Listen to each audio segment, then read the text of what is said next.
and welcome to KMTV. I'm Josie Hannett, your top stories tonight. Operation Stack Lorry Park to go ahead.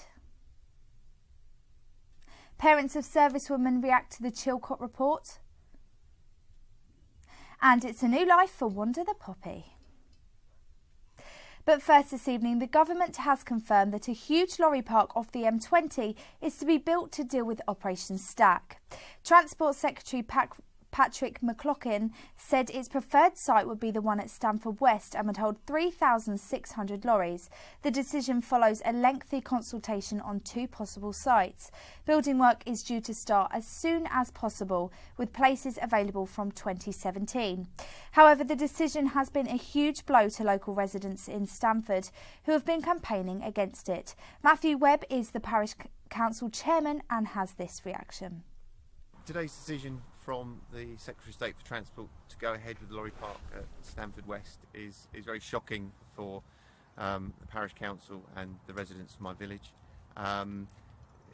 It seems to us that it's been taken without the Secretary of State addressing any of the issues raised by the Transport Select Committee in their report in June, which seems a disregard of the democratic process. We are now going to continue our campaign, and hopefully we're going to speak to our legal counsel to see if there are any reasons that we can raise a judicial challenge to this monstrosity. A couple from Kent who lost their daughter in the Iraq War say the outcome of the Chilcot report won't change anything for them. Released today, the 2.5 million word document found the circumstances behind the decision for military action in Iraq were far from satisfactory. The report says intelligence did not justify then Prime Minister Tony Blair's certainty that Iraq had weapons of mass destruction. Here's what the parents of Kent servicewoman Sarah Jane Mulvey-Hill, who was one of the 179 killed in the conflict, had to say. My personal thoughts are it doesn't really matter what it says, it doesn't really change anything. To us, we've come to terms with our loss, but it still hurts. Whatever they say makes no difference whatsoever. I just think there are people that need it, people that need closure, people that need to have this report.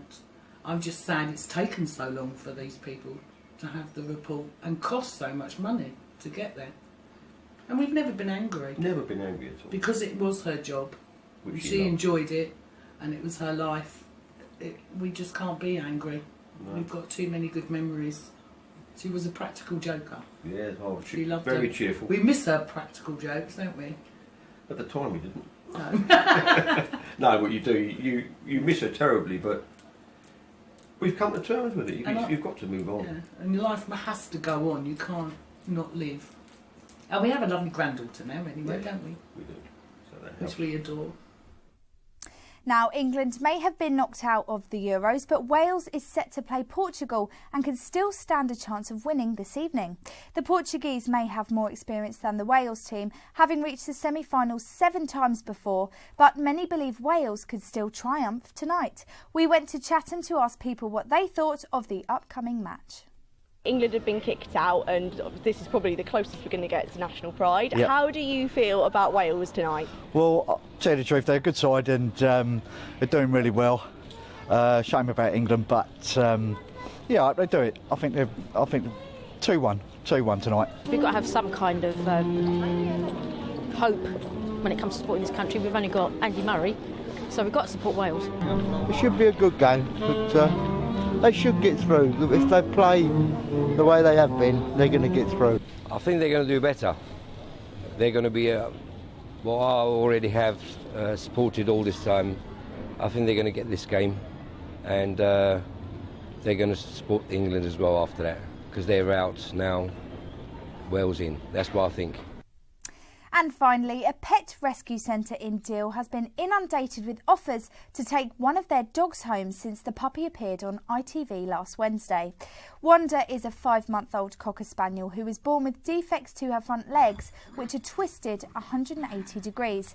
Her wonky legs meant she couldn't walk but could only shuffle about on her elbows. Luckily, she was handed into Eileen and Kerry of Cinqueport's rescue in Merrill Gardens. Wanda has since made her TV debut on ITV's This Morning show, show and met presenters Holly Willoughby and Philip Schofield. That's it from us this evening. We'll be back again tomorrow with the latest stories from across Kent. In the meantime, don't forget you can keep up to date by listening to KMFM or logging on to KentOnline.co.uk. Have a great evening. Good night.